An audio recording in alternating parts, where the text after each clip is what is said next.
అప్పట్లో అమరావతి ఉద్యమం సందర్భంలో నోట్లో తుపాకీ పెట్టి బెదిరింపులకు గురయ్యాడు అన్నటువంటి ఒక వైఎస్ఆర్ కాంగ్రెస్ పార్టీ కార్యకర్త నందిగం సురేష్, అతని ఆక్రోశం, అతని ఆవేదన చూసి అతనికి అదే పోలీసులతో సెల్యూట్ చేయిస్తానంటూ పదవి ఇచ్చారు, ఎంపీ టికెట్ ఇచ్చారు అప్పట్లో జగన్మోహన్ రెడ్డి. తను కాస్త బాపట్లో ఘన విజయం సాధించారు.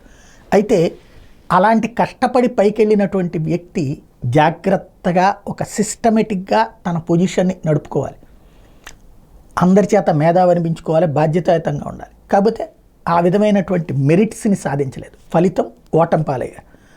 ఇప్పుడు ఆ బాపట్ల నుంచి తన ఊరేంటి అంటే అమరావతిలోని ఉద్దండరాయనపాలెం. ఇప్పుడు ఆయన ఇల్లే కూల్చేయడానికి సంబంధించి నోటీసులు ఇచ్చింది సిఆర్డీఏ. బాపట్ల మాజీ ఎంపీ నందిగం సురేష్ రాజధాని ప్రాంతంలో ఉద్దండరాయనపాలెంలో కృష్ణానది తీరంలో నిర్మించిన భవనానికి అనుమతులు లేవని సిఆర్డీఏ పంచాయతీ అధికారులు నోటీసులు ఇచ్చారు. 7 రోజుల్లోగా వివరణ ఇవ్వాలని, లేని పక్షంలో చట్ట ప్రకారం చర్యలు తీసుకుంటామని పేర్కొన్నారు.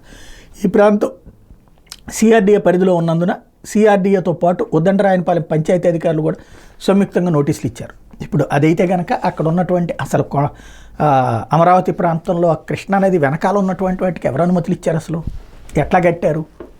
చంద్రబాబు గారి ఇంటి దగ్గర నుంచి ఆ వెనకాల ఉన్నటువంటి అన్ని హాస్పిటళ్ళు కావచ్చు, లేకపోతే గెస్ట్ హౌస్లు కావచ్చు, అవన్నీ ఎవరిచ్చారు పర్మిషను?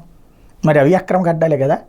అప్పట్లో దాన్ని ఏమంటారు, ప్రజావేదిక కూల్చినప్పుడు ఏమన్నాం, దాన్ని వేరే వాటికి వాడాలి అన్నాం, వేధింపులు అన్నాం. ఇప్పుడు ఇదేమంటారు అంటే అదే ఇష్యూ అవుతుంది పల్లె ప్రాంతాల్లో. అంటే ఇక్కడ ఇష్యూ ఏంటంటే నందిగం సురేష్ని ఏదో ఒకటి చెయ్యాలన్నటువంటి కసిలో నుంచి వస్తున్నటువంటి అంశం.